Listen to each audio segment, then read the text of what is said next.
Welcome to Google Cloud's digital conference, Better Code, Faster.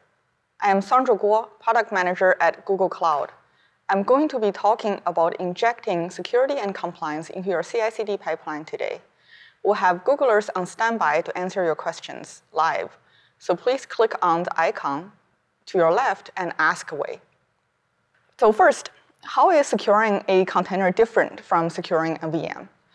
So a lot of what's needed to protect containers are constructs that we're already familiar with. You will still need firewalls, access management, auto logging, IDS, IPS, and more. The concept that you need for securing your containers aren't that dramatically different, but the workflow of constantly rebuilding and redeploying containers is what's changed, and the security mindset needs to change with that. Here are a few areas that are specifically different for containers in terms of security. First, surface of attack. Containers packages libraries and binaries as part of the container image, so you don't have to worry too much about programs on the host image. The host image can be fairly minimal, therefore reducing the attack surface on the host OS. Second, resource isolation. A container has built-in constructs that allow you to define things like resources, storage volumes, and certain processes to be isolated using namespace. And then permissions. Containers have normal access controls just like you would expect. One difference is that container encourages microservices. So instead of have one monolithic application that has access to everything, containers encourage you to have a set of smaller applications with more scoped access. So in a way, it actually makes it more secure and have more finer-grained permissions. However, container as a construct is more powerful because it has wider access to a wider range of syscalls in the kernel. Therefore, expands the attack surface on the host OS. Last but not least, lifecycle. So this is one of the areas that is very different from how VMs are constructed and deployed. So containers have a much shorter and better defined lifecycle. It enables faster development. They're meant to be immutable. Instead of making one-line changes, you have to rebuild and redeploy the entire container. Containers are meant to be frequently redeployed. So this offers opportunity to have a structured and automated software supply chain with security and compliance built in. So since the lifecycle is the area where most users have to adjust the most moving from VM to containers, we will focus on this area in today's talk. Container lifecycles has a set of unique characteristics that requires a fundamental different mindset that actually lead to better security in the long term. First off, containers are meant to be short-lived and frequently redeployed. Rather than pushing a single change, as I mentioned before, you implement the change and push an entirely whole new image. You can include latest patches and updates in each of those new releases continuously. So no more Sunday 2 a.m. maintenance windows. Containers are also meant to be immutable. So it's related to the previous point. You don't make one-line changes. So this means that you can have a single choke point prior to the container getting deployed to production to be able to control exactly what is wrong in your infrastructure. And if you deploy frequently as it is intended, you can very quickly see and control what's wrong in your production environment. Third, one of the main reasons developers are attracted to containers is that it enables fast-paced development. The downside of this is that your security team can no longer take its time to scrutinize every release because multiple releases are happening every day. You will need to have streamlined security controls injected in the release pipeline. The good news is that the container format is declarative and transparent. So this allows automated processes to easily inspect and categorize the content of a container image. This gives you more insight of your production workload as well as faster, more automated security checks. Altogether, containers allow you to adopt a more preventative security posture with much stronger security properties. However, It is very common that a user would be drawn to a container due to its fast development pace, but only implement incomplete security control or in a way that is difficult to maintain. We see examples such as manual inspection of what gets to deploy in production instead of a policy-driven approach. We see ad hoc access to running containers or ad hoc deployment that bypasses controls. We also see very commonly that security is implemented as an afterthought after the release, so reactive instead of preventative. Wait till something bad happening before addressing a problem. So even with users that implement a CI/CD pipeline, there are common pitfalls at different points of the pipeline. For example, the developer that is pushing the code could have his account credentials phished. It could be malicious. It could make a human mistake. The pipeline itself, if not locked down properly, may have too much privilege. You may have privilege escalation, have confused deputy problems. And then the final step of deploying the image, the trusted account that is allowed to deploy the image may be hijacked or phished. Then you have trusted account deploying untrusted code into your production environment. For example, one of your release engineer may fat finger a button and push a test binary into production instead of the production binary. To avoid these common pitfalls, here are a few security best practices that all CI/CD pipeline should implement.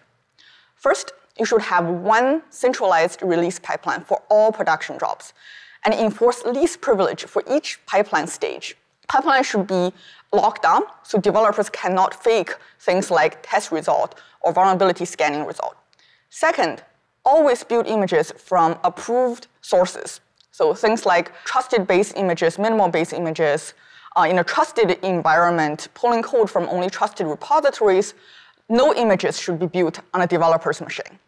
Third, you should take advantage of the inspectability of a container format and bake in tests such as vulnerability scan into the CI/CD pipeline.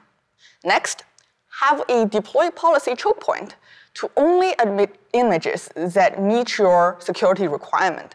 For example, in production payment cluster, only admit images that has been built by the trusted centralized builder, passed the vulnerability scanner, and has been signed off by the QA team. Last, continue to monitor the deployed containers in case of new vulnerability or outdated libraries. Google has a number of tools that can help you implement these 5 best practices. Please check out the solutions guide that is linked at the end of the presentation for detailed implementation guidance. For now, I'd like to introduce to you a couple of products on GCP that would help you implement the basic streamlined security check and deploy time policy enforcement. These products are easy to adopt and can start injecting security into your CI/CD pipeline today. The first product is Container Registry Vulnerability Scanning. This product scans all images stored in GCR under your project, looking for package vulnerabilities for a number of distributions. It constantly refreshes its vulnerability database, so you don't have to worry about a new zero-day vulnerability that you may not know yet. It uses pub/sub notification, so if you use a custom CI/CD tools, you can still consume the vulnerability insights from the tools that you prefer. GCP has its own CI/CD tool, Cloud Build, that works with its vulnerability scanning capability natively. With Cloud Build, you get an out-of-box solution from code to deployment. Cloud Build picks up source code from a variety of repositories, build both containers and other types of artifacts such as Maven, Gradle, or Bazel. You can run unit tests from within the Cloud Build as well as scan the newly built artifacts for vulnerabilities. The next product I want to introduce to you is binary authorization.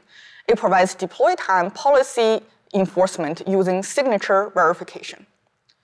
Containerized workload discourages direct modification to running software. Instead, it uses continuous integration, continuous deployment to apply changes to the whole container. This allows the user to define a streamlined test and validation, such as vulnerability scanning that I mentioned before.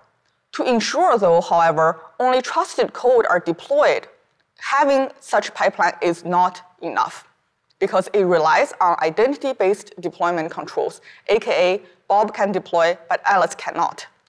So a privileged insider can still bypass the CI/CD pipeline and deploy untrusted code. For example, a release engineer could accidentally deploy a test binary to production, or someone in a hurry could bypass the testing and integration verification, not to mention a malicious injection of cryptocurrency mining software in the build. That is when binary authorization comes into play.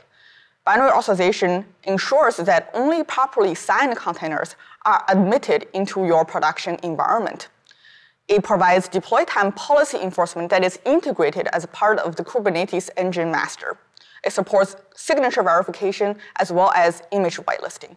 Some common policies that are often implemented using binary authorization are making sure only deploy images that are signed by my CI/CD pipeline, only deploy images that has passed my security or QA test, only deploy third-party images that has been explicitly whitelisted by my security team. The way binary authorization works is by integrating with your existing CI/CD pipeline, recording signatures as the image passed through a stage in the release process. As this image being scanned by the vulnerability scanner, being signed off by the QA engineer, additional signatures by those authorities are then recorded. By the time the image comes to deploy time, there are a number of signatures, or what we call attestation, associated with this image, that customers can define policies require certain signatures to be present before allowing an image to production. This allows you to define policies on what can be deployed in addition to who can deploy it. If a privileged attacker wants to deploy some untrusted code that was not built through the trusted CI/CD pipeline, he will not be able to, even if he has a privilege to deploy normally. And failed deployment would be recorded in audio log for future review. We understand that a lot of organizations don't just run in-house built images. There are popular third-party packages such as Nginx that is widely deployed in enterprise environment. That is why we also support whitelisting trusted third-party images. For example, an organization may define a whitelist allowing only the most recent up-to-date Nginx containers to be deployed across the entire organization. And if a developer tries to deploy something that is from a year ago with a security hole in it, this deployment would fail because it's not whitelisted. Only up-to-date approved versions of Nginx are allowed to run on the organization's infrastructure. So how it all comes together. I've talked about GCP's native CI/CD tool, Cloud Build, that takes code from a variety of source control systems, build containers and other artifacts, push that into Google Container Registry that gets scanned for vulnerabilities in common OS packages. Then binary authorization defines deploy time policies that gates only trusted images to deploy in the production environment. Any untrusted attempts will be blocked and recorded in audio logging. Both products that I mentioned in the presentation are available now. Binary authorization provides deploy time policy enforcement that are integrated into GKE. Vulnerability scanning as part of the Google Container Registry has a capability to discover detailed vulnerability insights for the containers that you stored there. Next, my colleague Vic will do a live demo showing you how these pieces work in action.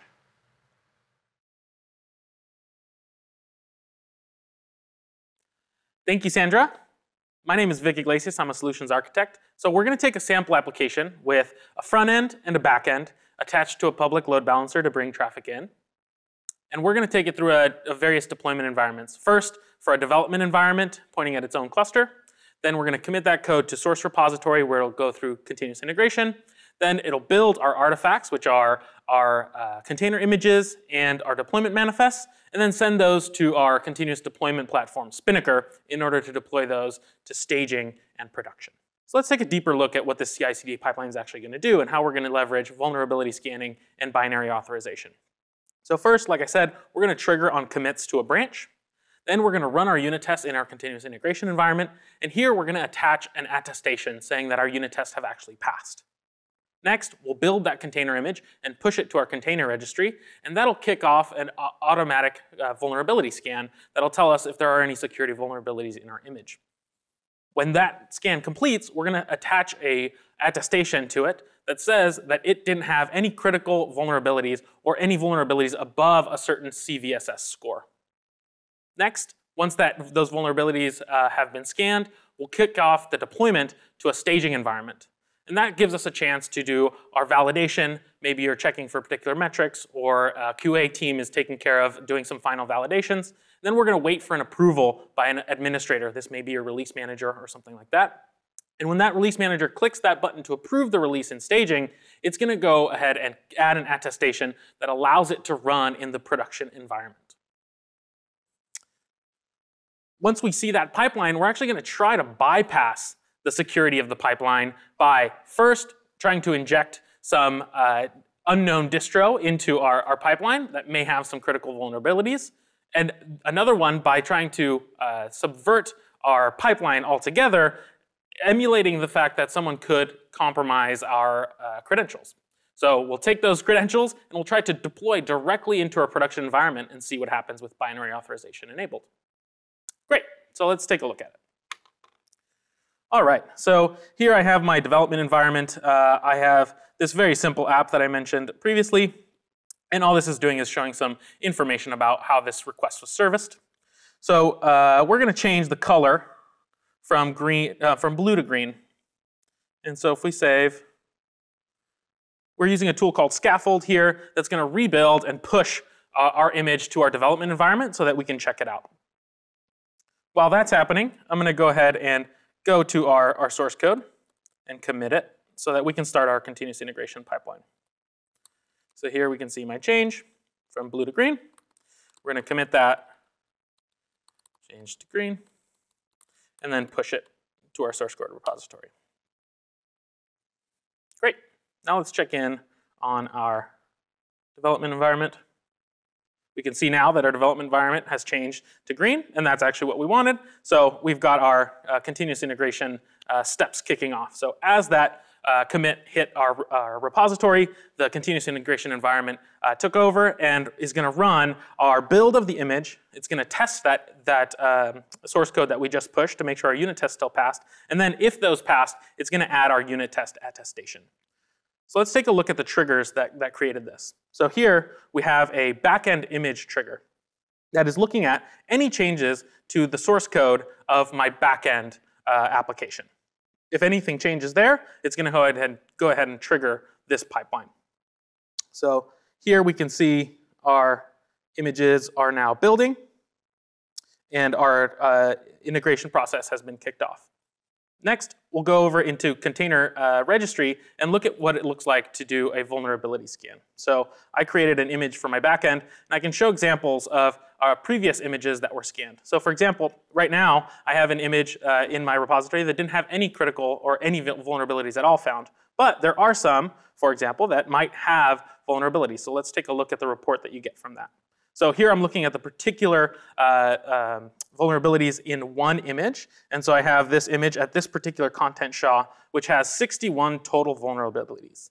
And so within this view, I can start to see those, and I can order them by severity and start to figure out what I might do in order to fix these vulnerabilities. I can also see their CVSS score and which package is involved here, as well as more detailed results about what vulnerability this is for that particular distro.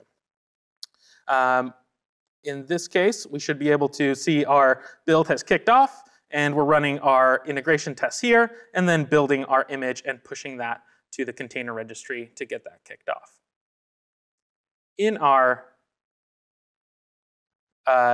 console, we can go and check on our binary authorization configuration. So if I go to the security tab and go to binary authorization, I can see what I have configured here. So here I have a cluster-specific rule saying that my production cluster requires these 3 attestations. So let's see what that policy looks like. In here I have cluster-specific rules, and I can edit those so we can see more details. And I can say that only images that have been approved by these attesters can be run inside of our cluster. So let's see if we can bypass this, this attestation check. So let's say I want to point directly at my production cluster because I've got a really important fix that I just want to get in there. So I'm going to go ahead and try to run something. First, I'll just take a look at what's running right now.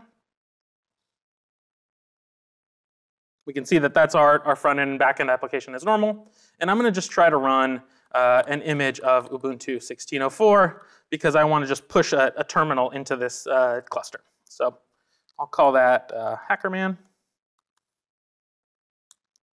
And cool. So it's tried to create that. And if we look, no pods are actually being created. We can see the deployment was created, and it's going to try as hard as it can to run those things through a replica set. So if we look at the replica set, we can see again we have a HackerMan replica set. So let's see what it thinks is happening. HackerMan. Great. So here I can see that Kubernetes blocked any pods from this replica set from being created because it was missing attestations, right? So it's trying to find out, hey, did you actually pass through the pipeline that we've predefined and go through all the steps? And it says here that it's missing some key attestations. So let's go check in on our good run that goes through the pipeline. Here we have cloud build that built our image, pushed it to container registry. We can see that over here. Great. So 1 minute ago it was pushed. And again, we have no vulnerabilities. So that should have kicked off our continuous deployment pipeline. And in here, I have the steps to check for vulnerabilities and a link back to those vulnerability scan results. Since it found no vulnerabilities, it's going to sign an attestation saying that that was the case. And then it's going to deploy that change out to staging.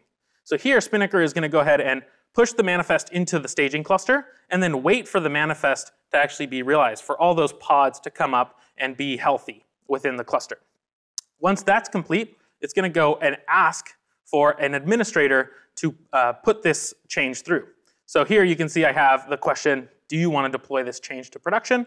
And if I click on this staging link here, it should kick me off to staging, which has my green version. And so I'm happy with that. And I'm going to go ahead and say, yes, go ahead and continue the deployment.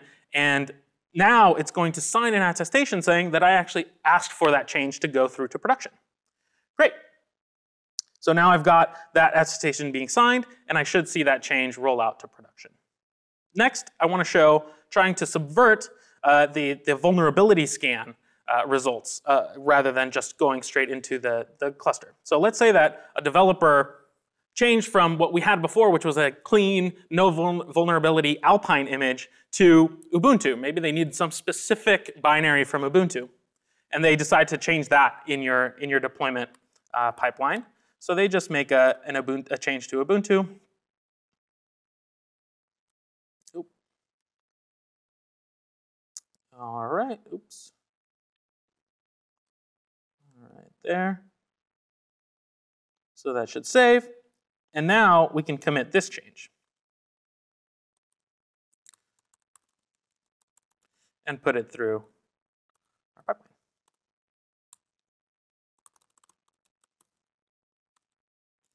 Use Ubuntu. Cool. We're going to push that through. And now we should see the same things happen for the beginning part of our pipeline. A change was detected in source code. Image build was kicked off. We're going to run unit tests, which will probably still pass in the new image. But the vulnerability scan will only happen after we've deployed our image. So once that image gets deployed, then we'll go ahead and see what happens when it hits the deployment pipeline. While that's happening, I wanted to show that you can go into our audit logs and see that someone has tried to insert a malicious image. So if we go in here, we can see in our audit logs in Stackdriver that someone tried to put into the production cluster a forbidden image with the name HackerMan. And so that was the one that we were trying. And as you can see here, the replica set was continually trying to get that pod running. So we're seeing an event for every time that controller within Kubernetes was trying to create this pod.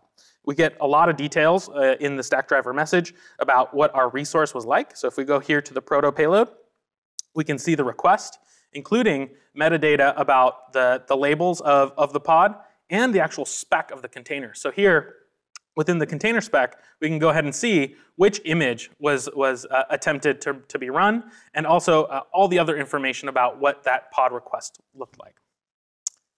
Let's go ahead and check in on our image here, which looks like it's still building. Once that's complete, we'll have our Spinnaker pipeline kicked off, and we'll be able to check out what our vulnerability scan results look like. So let's go back to our images. And we should shortly see a new image added to our container registry.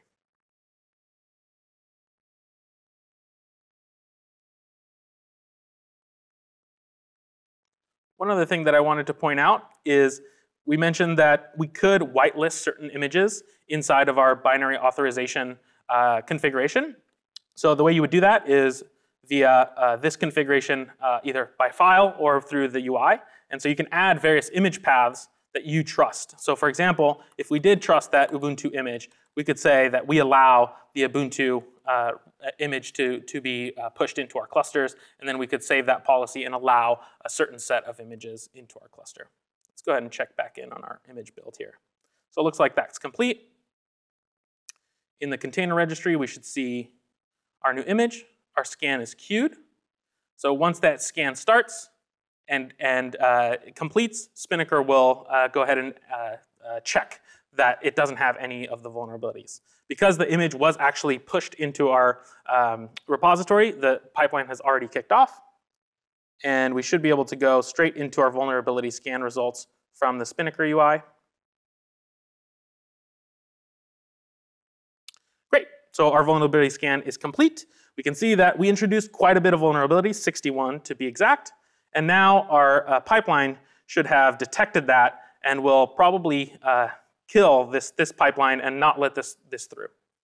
So we can see here the results were scanned by Spinnaker, and it noticed that a lot of the vulnerabilities were above our threshold of 5.0 for a CVSS score.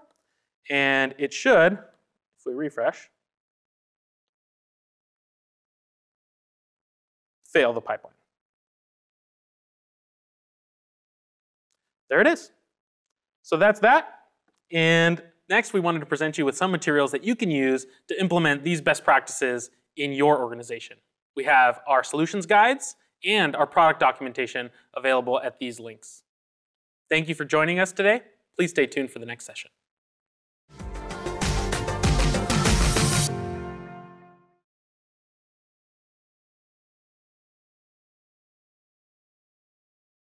Welcome back to our CI/CD track, viewers. There are some great areas. There are some great areas where both serverless and CI/CD can help your team focus on code. So utilize that, right? Yeah, I mean, absolutely. And then we're going to have that guided quick labs with Jim Rambo coming up. So make sure to grab the link from your reminder emails or in the blue bar at the bottom of the screen.